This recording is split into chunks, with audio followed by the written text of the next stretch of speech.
धन्यवाद भारत 24 और धन्यवाद आदरणीय जगदीश चंद्रा जी।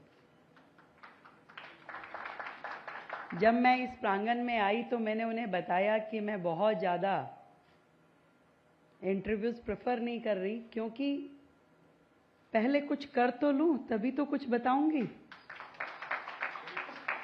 पहले बड़ा बोल दूं और कुछ करूंगी नहीं तो क्या फ़ायदा।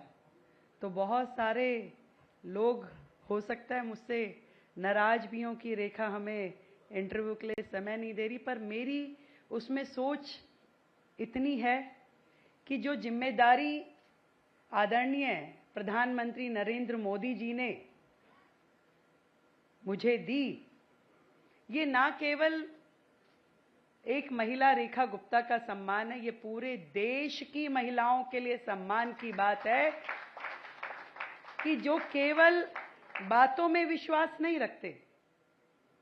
महिला सशक्तिकरण, बहुत सारे अभी महिला दिवस गया, अनेक कार्यक्रम पूरे देश में हुए, महिला शक्तिकरण की बड़ी बड़ी बातें होती हैं, परंतु वही जो मंच पे बातें करते हैं घर जाकर के अपने परिवार की महिलाओं को वो सम्मान नहीं दे पाते जिसकी वो अधिकारी है। आज देश के प्रधानमंत्री ने यदि एक सशक्त निर्णय लिया, वो ना केवल मेरे लिए लिया, उन्होंने संगठन से लेकर सरकार तक हर जगह देश की बहनों को, देश की बेटियों को मौका दिया। मैंने वो सरकारें भी देखी है जब स्वयं प्रधानमंत्री महिला होती थी, परंतु उनके मंत्रिमंडल में एक महिला नहीं होती थी, उनके अलावा कोई दूसरी महिला उस संगठन में कभी डेवलप नहीं हो पाई।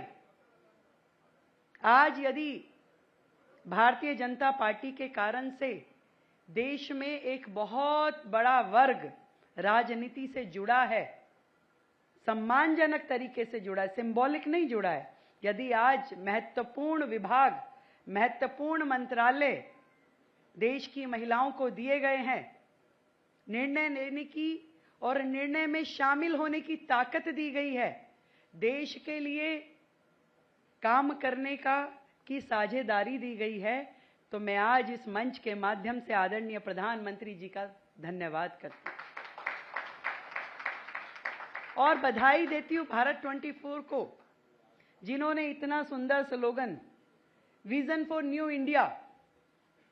सच में जब तक हम सब भारतीय, दिल्ली का, देश का विकास केवल सरकारें नहीं कर सकती, केवल कुछ नेता नहीं कर सकते, देश के हर एक वर्ग को उसमें जुड़ना होगा। विकास की गति तभी संभव है। और आज यदि भारत 24 ये निर्णय लेता है कि मैं आते ही मैंने देखा, मैं भारत 24 की जगह ये भारत 47 होना चाहिए, क्योंकि जब देश अपने आज़ादी के 100 साल मनाए तो विजन कैसा होना चाहिए, तो भारत किस परिप्रेक्ष्य में खड़ा होगा, तो भारत की जनता उसे कैसे देखेगी।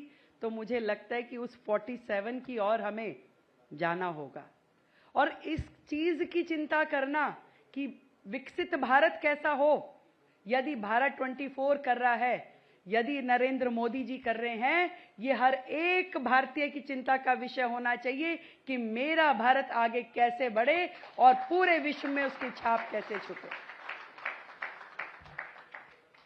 मैं अक्सर सोचती हूं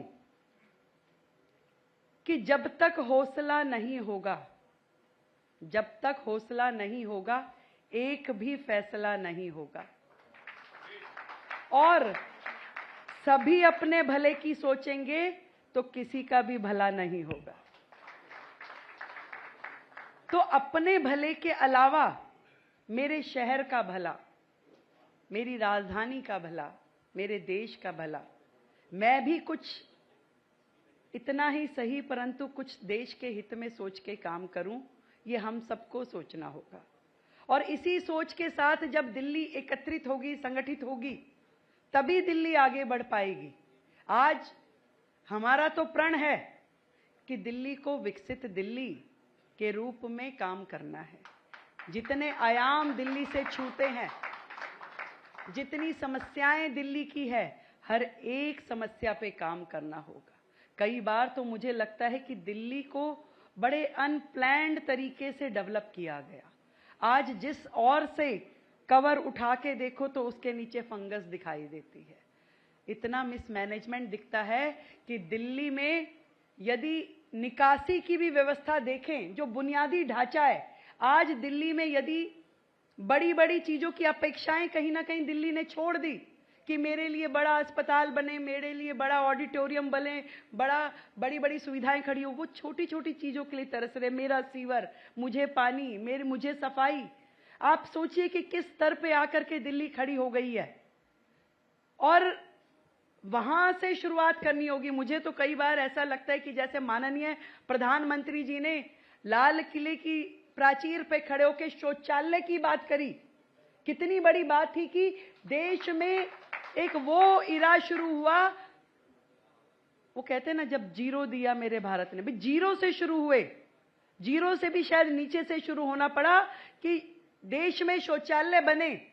वहां से शुरुआत नरेंद्र मोदी जी को करनी पड़ी और दिल्ली की शुरुआत भी आप समझिए कि कुछ इसी प्रकार की परिस्थितियां हैं कि आज पूरे विश्व में यदि दिल्ली सबसे पॉल्यूटेड सिटी कहलाई जा रही है, आज पूरे विश्व में जो देश की राजधानी दिल्ली है उसमें सफाई व्यवस्था पे प्रश्न चिन्ह यदि लगता है, आज वहां पे यमुना सफाई के लिए तरसती है और कूड़े के पहाड़ यदि देश में चर्चा का विषय बनते हैं तो इस दिल्ली का क्या लाभ है।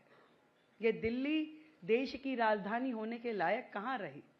हमें तो उस जीरो से शुरू करना है कि बुनियादी ढांचा जो दिल्ली का है उसे सबसे पहले खड़ा करना है।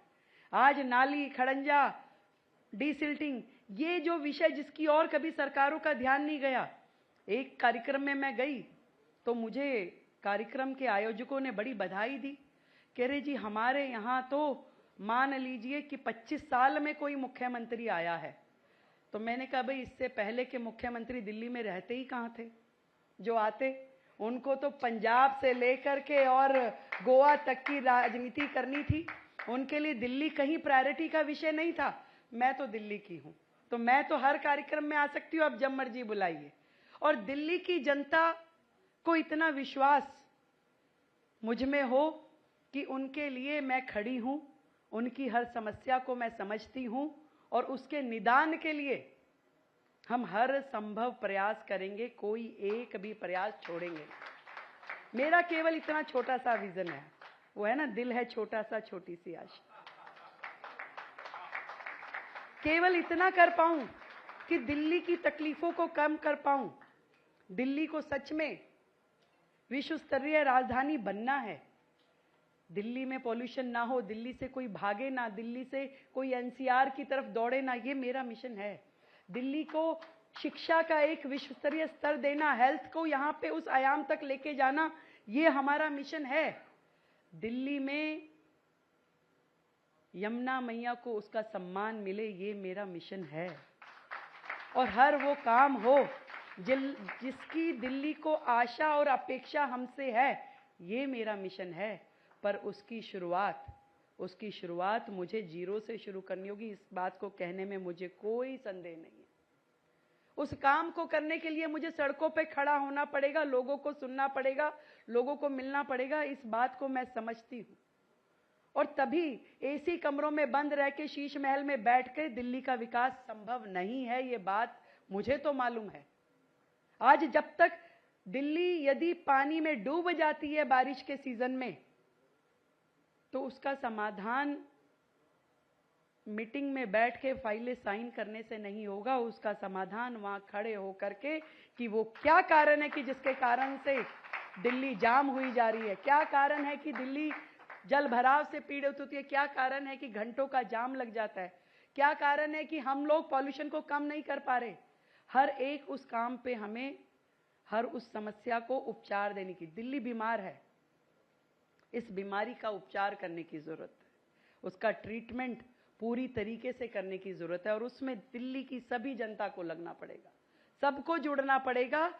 इतना विश्वास दिलाती हूं कि सरकार अपने किसी भी काम में और किसी भी फैसले में पीछे नहीं रहने वाली, वो काम हम करेंगे। यदि दिल्ली को जरूरत है कि दिल्ली के अंदर का परिवहन सिस्टम दुरुस्त हो, वो भी करेंगे। और जरूरत पड़ेगी तो यदि कोई पूरे देश भर से दिल्ली में व्हीकल आ रहा है पॉल्यूशन का लेके, उसको रोकने की जरूरत पड़ेगी तो वो भी करेंगे।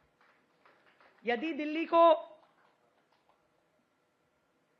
जरूरत है कि हम एजुकेशन के सेक्टर में जीरो से शुरू करें, आज हमें स्कूलों की बिल्डिंग सही करनी है, स्कूलों का इंफ्रास्ट्रक्चर खड़ा करना है, तो वहीं अस्पतालों में ये भी जरूरत है कि जो मशीनें बिल्कुल नेसेसरी, जिसे कहे कि पहली अर्जेंसी होती है कि एमआरआई की मशीन हो, आपका डायलिसिस की मशीन हो, आपकी एक्सरे की मशीन हो, यदि हमारे अस्पतालों में नहीं है तो मेरा पहला लक्ष्य है कि मैं अपने अस्पतालों को अपडेटेड करूं ताकि जनता उसका इलाज का फायदा उठा सके। इन सारे कामों को करते हुए दिल्ली की जनता को कुछ सुकून मिल जाए, यही मेरी छोटी सी अभिलाषा है।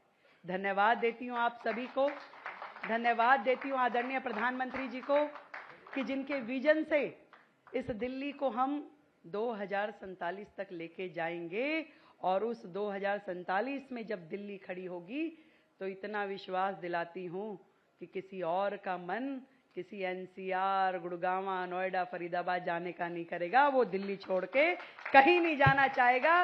इस काम को हम करके दिखाएंगे। बहुत बहुत धन्यवाद आप सभी का, आपने मुझे यहाँ बुलाया, मौका दिया। धन्यवाद आदरणीय जगदीश जी का कि आपका आशीर्वाद, इसी तरीके से मार्गदर्शन दिल्ली को मिलता रहे, देश को मिलता रहे। जय हिंद।